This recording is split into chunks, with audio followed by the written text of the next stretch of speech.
Assalamualaikum warahmatullahi wabarakatuh. Saya Nur Zakira dengan NIM A321230078.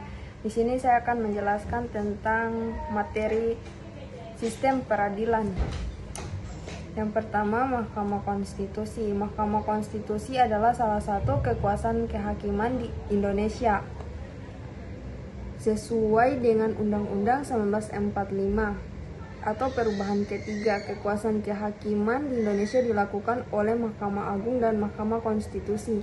Mahkamah Konstitusi merupakan salah satu lembaga negara yang melakukan kekuasaan kehakiman yang merdeka untuk menyelenggarakan peradilan guna menegakkan hukum dan keadilan.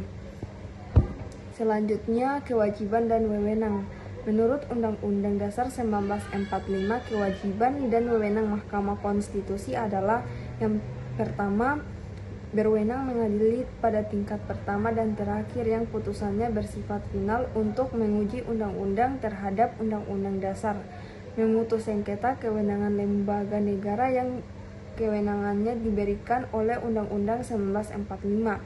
Memutus pembubaran partai politik dan memutus perselisihan tentang hasil pemilihan umum.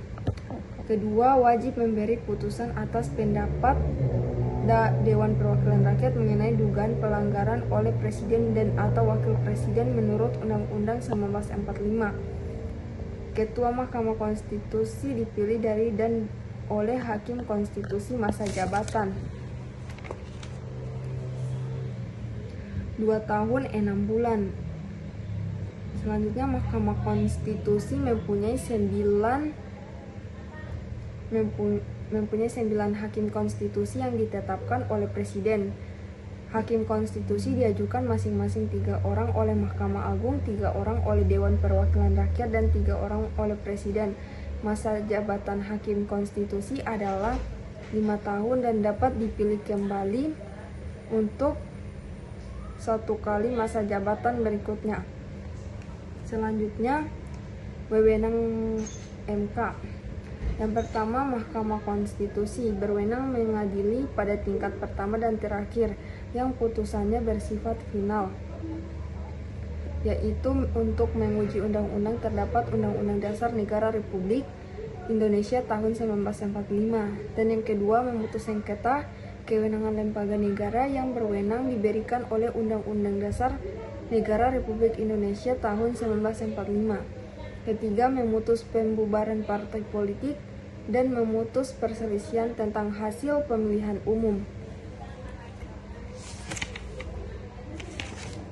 Kedua, pengadilan agama.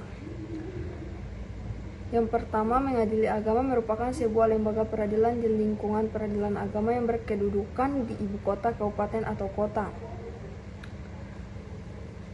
Selanjutnya ada peradilan agama, yaitu pengadilan tinggi agama, dan ada pengadilan agama.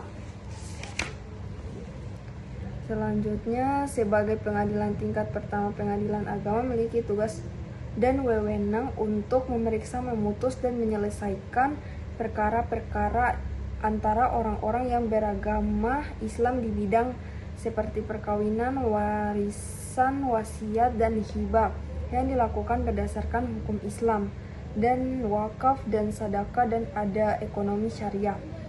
Dan yang terakhir, pengadilan tata usaha negara.